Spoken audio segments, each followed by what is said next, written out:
Brothers ఇద్దరు chicken curry with drum sticks ములక్కాయ chicken కర్రీలో వేసి అయితే ప్రిపేర్ చేస్తున్నారు.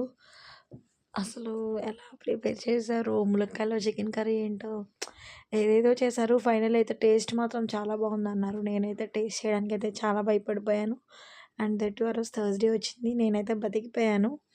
ఆ చికెన్ కర్రీ డ్రమ్ స్టిక్ వాళ్ళే టేస్ట్ చూసుకొని ఉప్పు ఎక్కువైందన్నారు. మళ్ళీ కర్డ్ ఏసారు మధ్యలో. ఏదేదో చేశారు ఆ చికెన్ కర్రీని. కిచిడీ కిచిడీ చేశారు.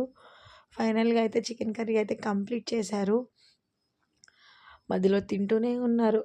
1 కేజీ చికెన్‌లో హాఫ్ కేజీ చికెన్ వీళ్ళే తినేసినట్టున్నారు టేస్ట్ చూడ్డానికి. ఉప్పు ఎక్కువైందని కొంచెం కర్డ్ ఏసుకున్నారు. ఏదో లాస్ట్ చికెన్ మసాలా వేశారు. కట్టెల పైన చేస్తామని కట్టెల పైన చేశారు. ఏదేదో చేశారు. ఫైనల్‌గా అయితే చికెన్ కర్రీ అయితే చెయ్యి కాల్చుకొని, వేలు కాల్చుకొని ఏదేదో చేసి కంప్లీట్ అయితే చేశారు. కొత్తిమీర లేదని ఒకటి షాప్‌కెళ్ళాడు. అప్పటి వరకు దాన్ని అలా పైనే ఉంచేశారు. మాడిపోతుందేమో అని నాకు టెన్షన్. వాళ్ళేమో నీళ్లు పోస్తూ ఉన్నారు ఆ కొత్తిమీర వచ్చే వరకు. ఏంటో అబ్బా! ఈ అబ్బాయిలు చేసే చికెన్ కర్రీని చూస్తే మనకి హార్ట్ అటాక్స్ వస్తాయనే చెప్పాలి. ఫైనల్‌గా అయితే చికెన్ కర్రీ కంప్లీట్ అయిపోయింది. ఇంకా టేస్టింగ్ టైమ్. మా హస్బెండ్ వచ్చి టేస్ట్ చేసి సూపర్ ఉందని చెప్తున్నారు. ఏంటో